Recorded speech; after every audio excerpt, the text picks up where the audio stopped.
I framed my best friend in high school for something I did. She still doesn't know.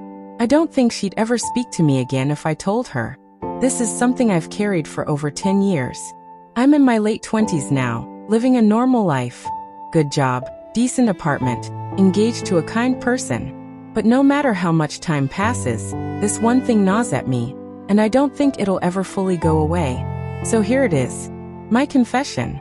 In high school, I had a best friend. Let's call her Lena. Lena and I were inseparable from 8th grade through senior year.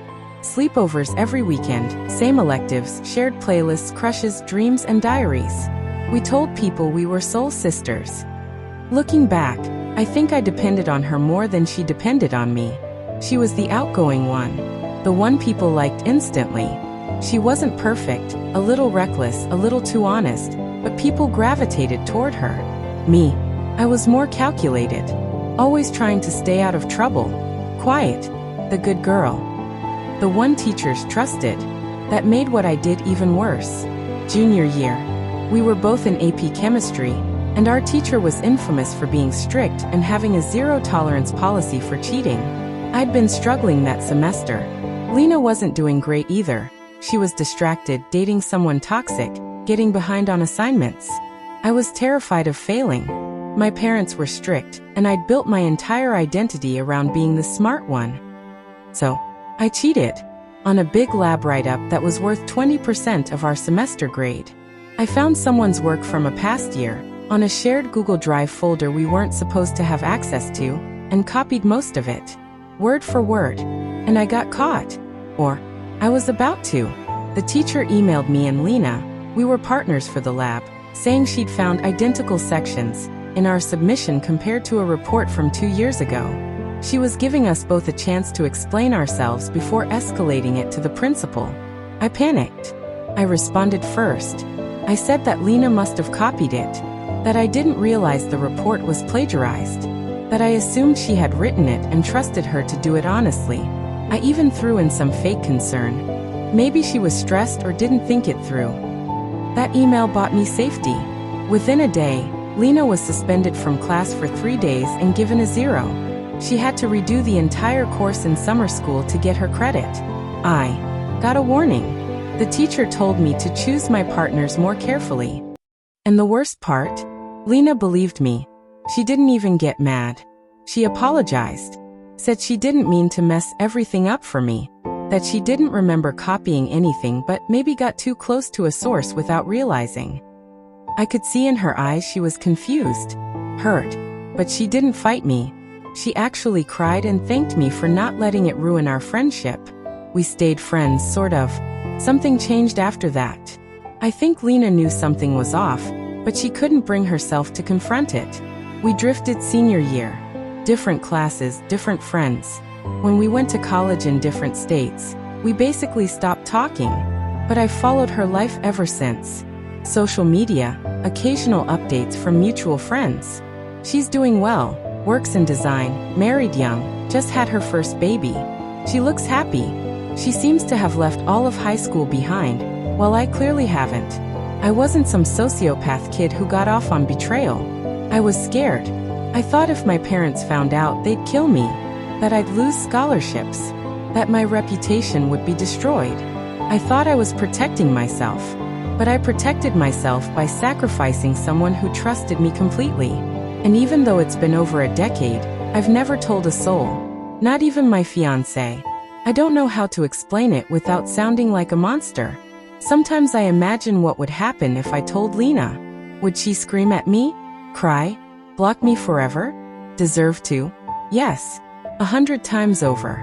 The truth is, I miss her. I miss the way we laughed until our stomachs hurt. I miss how safe I felt around her. And I threw that away for a grade. For fear.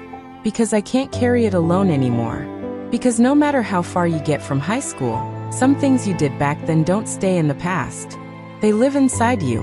And the older I get, the more I realize that being a good person isn't about what other people think of you.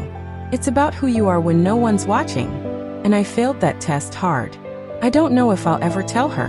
I want to, but I'm afraid it'll reopen a wound she doesn't deserve to feel again. Or maybe she's healed and I'd just be hurting her for my sake. I don't deserve her forgiveness, but I hope someday she gets the apology, in whatever form, that she deserves. If anyone out there has ever done something horrible and carried it silently for years, you're not alone. But God, I wish I'd done the right thing when it actually mattered. I finally told my best friend I was the one who cheated in high school. She didn't take it how I expected. It took me over a decade to find the courage. But I did it. I told Lena the truth. For those of you who read my original post, in high school, I cheated on a major assignment and blamed my best friend. She got suspended. I got off with a warning. She never knew the truth, and we drifted apart soon after. It's haunted me ever since. This past week, I finally reached out. Here's how it went. I started with a DM. Simple, neutral. Hey Lena, this is going to seem random, but I've been thinking about you lately and wanted to say hi. I hope you're doing well. She responded 2 days later. Wow, hey, blast from the past. I'm doing great. Hope you are too. It was warm, polite. She even sent a picture of her baby, who is genuinely adorable. We messaged back and forth for a bit. The small talk felt easy, disturbingly easy, considering what I'd done. After a few days, I asked if I could email her something more serious. I said I had something I needed to say that was better written than explained off the cuff. She agreed. So I wrote it all. It was 1,200 words. I didn't sugarcoat it. I told her I was the one who cheated, that I panicked, that when the teacher emailed us both, I threw her under the bus before she had a chance to defend herself. I told her that it wasn't because I thought she deserved it, or because I didn't care. It was because I was scared, selfish, weak, and that I've lived with the guilt ever since. I told her I wasn't asking for forgiveness. I just needed her to know. I hit send at 1:13 a.m. and barely slept that night.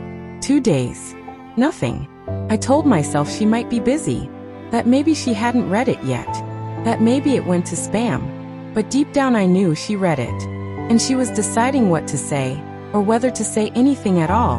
On the third day, I got her reply. I don't even know where to start. I did always wonder what really happened. Part of me suspected, but I never wanted to believe it. I think I let myself believe it was a misunderstanding, or that I just messed up somehow and didn't remember.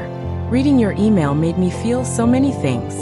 Angry, hurt, betrayed, but also weirdly relieved, because I finally know the truth.